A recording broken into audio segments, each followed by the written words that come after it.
Greetings and salutations, Johnny Macklock on Metal Plus here. If you're new, don't forget to subscribe, like, do all the other YouTube gubbins. And we're going to do some Halloween stuff. The reason we're called Lock and Metal Plus is because we don't just do music stuff. The plus is supposed to be for movies and books, shit like that, just so I can put other stuff in that I like. Halloween's coming up. It's currently Friday the 29th, I think, is it? Yeah, it must be. So Halloween's a couple of days on Sunday. So I noticed a couple of the metal YouTubers had done a sort of a top 10, top 5 horror films, because horror and metal is always associated. It's a very good one by Thralls of Metal, who've got it's Igor Cavalera on as well, which is cool, talking about horror movies, so I thought I'd do a quick one. As I said, top 10. I'll do some honourable mentions at the end, obviously. Well, no, I'll do the honourable mentions first. Gotta have a shout out to Lost Boys. Now, this is my original cassette of the soundtrack.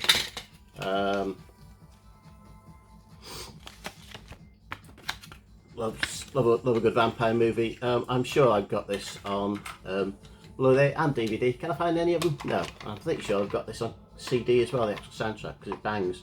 But no, I can just find my cassette, so there you go. Lost Boys, great vampire movie. Talking of vampire movies, Bram Stoker's Dracula. Yeah, this is the Francis Ford Coppola one, which is great. Lots of cool shit in it. I used to have this on VHS in a big coffin-shaped box, which had a copy of the book as well in it, which is sweet, but well, that's gone. Same with all the other VHS, it's probably chopped us or whatever. Third vampire movie that's really cool. Interview with a Vampire. Oh. And police boxes. Oh, aren't they horrible? Look at that. Not even like a jewel casey thing. Horrible boxes.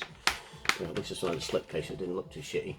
But yeah, Interview with a Vampire with Tom Cruise, Brad Pitt. Yeah, Christian Slater. Brilliant. That's excellent. Other stuff I'm going to make a mention to. This is the Grindhouse double pack with Death 2 from Planet Terror. Planet Terror especially, proper cool zombie type movie. You know, obviously this is Tarantino and Rodriguez. Excellent stuff. This is the one with them. You can play them back to back. It's got the two of them on it and just play them straight through with all the extra bits, which is good. Yeah, thought I'd better make a mention of The Animator. Great movie. I don't seem to have it at all anywhere, so the closest I can find to mention, so show you something, is a very crap straight to DVD Blu Ray 3D one, which is Night of the Living Dead, the animation, and it's got Jeffrey Combs in it. So he was obviously in the animator and he kicks ass. Better make a mention of Shaun of the Dead as well, which is romantic comedy with zombies. Excellent stuff, we all love this. It's brilliant when chucking the vinyl at people, very cool. Talking of cool, like horror type comedies, Tucker vs Evil, also excellent, just absolutely turns the genre on its head. Very, very, very funny, love that. And another zombie thing that didn't make my top 10 but I like a lot is Dead Snow, Ain't If I Die, as it says at the bottom there. And as it says at the top, zombies, Nazis, blood on snow. Doesn't get any better. Yeah, you can't be a better. Zombie Nazis, don't feel bad about killing them, although they're all dead, so there you go. As you can see, I've got my Lord of Salem t-shirt on. Big fan of Rob Zombie. The two Halloween movies, when he got the second one for some reason. I had the first one on DVD, can't find it, looking through my collection. Also, this nearly made the top 10, Devil's Rejects, excellent movie. Watch this a lot. One of the ones that I can never get bored of. Brilliant stuff. Zombie is one of his best. Yeah, Okay, we'll get on with the top 10 then. That's going to fall over, which is not cool. Right, at number 10, talking of Rob Zombie. Oh, what a segment. Get in there. Gotta be Eyes for a Thousand Corpses. I think that's the first one he did, if I remember rightly. Probably the best one. Okay, this is just a cheapy DVD copy of it. Not managed to get that to get on Blu Ray yet. Basically, 4K Blu Ray now. Not that I own any of them because they're like £1,000,000 each. So, but there you go. Yeah, House for a Thousand Corpses. It's basically the Rob Zombie version of Texas Chainsaw Massacre, but with enough of a twist in it just to make it very cool. Gruesome, disturbing. Yeah, excellent. We all love it. Mrs. Zombie, Shelley Moon is very cool in it, and it's great. Yeah, brilliant movie. Oh, number 9. Let's have the original, Texas Chainsaw Massacre. Tobe Hooper's masterpiece. Disturbing, wonderful, great. DVD, digitally remastered and stuff. I mean, I used to get booklets with them. A booklet with DVD, marvellous. Yeah, excellent film. So when I watched it on, I think the first time I watched this, it was probably on telly sometime, and I just thought it was awesome. Next up, number 8, an absolute classic. American Werewolf in London, John Landis movie. Still got one of the best werewolf transformations ever. And the booklet, look at that for the cover of the booklet. Isn't that beautiful? Yorkshire Dales, I'm presuming, or somewhere like that, or whenever it's set. I can't remember now. London, I guess. Ha, yeah. So, yeah, brilliant. Little bit about him. It's very cool. Yeah, just an awesome, brilliant, quotable werewolf movie. Yeah, classic stuff. Bit of comedy in it. Bit of black comedy. Just awesome. Awesome, awesome, awesome. Next up, we've got something slightly different. John Carpenter, who is obviously known for horror. I think this is just science fiction horror, obviously. Just gives you that you're stuck in a place and not being able to get out and something hunting you type thing, and you don't know what it is and all that gubbins. Very good. It's a cool little thing. Yeah, so that's whatever number that is. 7. 6 is same version but in space. First Alien movie. This is the box set of all 4 of them. Check it out right here, which is just very cool. Got some cool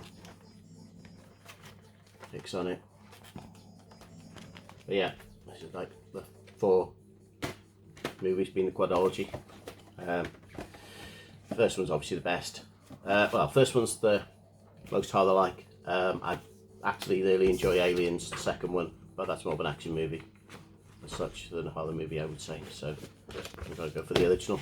Stunning Alien, just absolutely brilliant. Suspense in that is just very good. And shout out to Alien Isolation, the video game. If you get a chance to play that, that is just, that conjures up what you expect it would be like that.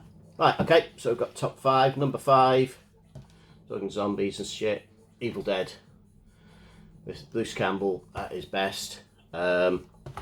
Equally give a shout out to Evil Dead 2, which was, I think, the first one I saw. I saw this before the first one on VHS, got it from the video shop.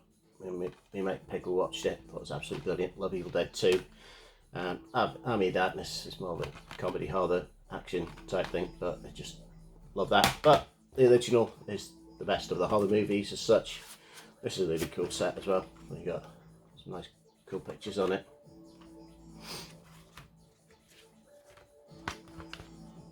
Hail to the King, baby. Got his boomstick. Groovy and various other things. Yeah, so this is just some of the techniques involved with this. Sam Raimi movie is Raimi, yeah, whatever. Absolutely brilliant. And usually back in the day, collecting DVDs in the UK especially, the Anchor Bay stuff was a sign of quality. Talking of which, Anchor Bay, again, George A. Romero's trilogy of the Dead, Night of the Living Dead, Dawn of the Dead, Day of the Dead, and a bonus disc with loads of cool shit on it. A lot of people gravitate towards the Night of the Living Dead. So that's the, I guess, the Liverpool, the original zombie movie. For me, I'll go Dawn of the Dead, which is brilliant. I have actually got the remake of it. Dawn of the Dead's the one in the shopping mall, if you can't remember. Just something about they've just been stuck in an empty shopping mall that's just kind of really cool. So yeah, love it, love it, love it. Another one of the movies you can just watch all over and over again and not get bored of it. Top 3. Like, number 3, Hellraiser. Remember watching this with Mrs. Mac back in the day when we were just getting together. This is a cool version, Blu Ray, because it's got like a dual sleeve.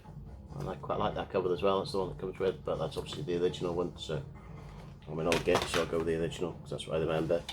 Yeah, last night I actually found in my collection I've got Hellraiser 3 and I didn't even remember anything about it, so I watched it last night and it doesn't hold up that well, but it's quite funny in a dodgy, cheesy sort of way, B-movie sort of way. But this is brilliant.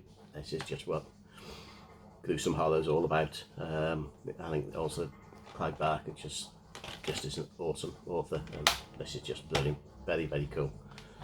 Yeah, so Hellraiser's my number 3. 1 and 2 pretty interchangeable. They're just, as they've scared me for the most out of any other film. But I'm going to go this way. No one will agree, but hey, it's my channel. The original Exorcist movie. This is the director's cut and the original version. That's obviously the cover that we all know and recognise from the posters and t-shirts and various other stuff. William Peter Blatty's Exorcist. Yeah, just absolutely brilliant. So it's got 2 versions of it. I remember seeing this back in the day when I was in school. My mate Daz, his family were the first lot to get a video player. I can't even remember if it was Betamax or VHS. It may have been Betamax, but I can't remember. But they were the first that we knew, the crowd that had one. So they hired out from the video shop The Exorcist, but wouldn't let Dad watch it. So we all skipped school one day and went down to his house and watched it during the day, and scared the crap out of us all because it was just so in your face and so scary at the time when you were a kid. And as I said, horror movies weren't really much of a thing then. This was, you know, they were only just coming out as such. So yeah, no, scared the hell out of me then. Holds up pretty well. I think I do prefer the original theatrical version. Obviously the extended director's cut got the spider bit coming down on the roof and that, but yeah, I think I'd go with the original myself. But it's cool to have the 2 of them on here. So yeah, number 2 is The Exorcist, and the film that scared me the most, which would probably confuse a lot of people, is the original Blair Witch Project. Now the story behind this one is, and why it scared the shit out of me, there was a time when I used to buy get all my movies from a bloke that I knew that used to sort out dodgy DVDs, and he said, oh, we've got pop round to see him, and he said, oh, I've just had this new one in, it's called the Blair Witch Project. I've never heard of it, mate. He went, oh yeah, it's just a new movie, it's just come out in the States. He said, oh, I've heard it's like full of chainsaws and all that sort of stuff, full on slasher, it's supposed to be brilliant, loads of blood, and oh, spot on, I'll watch that. So I had it off, and I forgot I had it for about a week or so. Sat up in stayed up watching telly. Everybody else in the house had gone to bed, and I thought, I'll watch this, see if it's any good, see if, you know, I like myself a good horror movie with tons of chainsaws and stuff. I'll watch that. I sat down, I saw lights out, started 1 o'clock in the morning, started watching the Blair Witch Project not knowing anything about it, and it scared the bejesus out of me. Honestly, I nearly pooped my pants, because I was back in the day in the Scouts. I'd done quite a lot of camping and camped anyway, and I think it was the idea of being in a tent and just hearing noises around you, because it's always scary being in a tent in a field or woods that you don't know who's around, that's not a proper campsite or anything. And I think it was just that, and because I wasn't expecting this, and because it was the first time I'd seen I think it was the first time that someone had actually done a found footage thing, and it says it, you know, based on a proper film and a proper account. These things happen, real time events. it unnerved me so much. I didn't know what I was expecting, and especially the ending. It just, I don't know, it was just, the whole lot. It just, because, as I said, now everybody knows about it and they've heard about it, and we're all more desensitized about stuff. But I thought, I used to watch every horror movie that came out, back in the day. So I thought, well, nothing's going to scare me. And I think it's in your head, psychological. It just scared me so much. It's the first time after watching a movie, I turned all the lights on and I checked the doors before I went to bed. And I think I actually woke Mrs. Mack up, and I said we weren't married at the time, I don't think. I had to wake her up and say, listen, I need to speak to somebody, because that really just unnerved me and scared the shit out of me, and I don't think I can sleep. And there you go. So that's why Blair Witch Project is my number one horror movie. Anyway, I hope you enjoyed it. If you want to put your top 5, top 10, number 1, your favourite horror movies down there, if you want to do a video like this and you're in the community, go for it. I just thought it was quite cool. Anyway, you take care. Laters.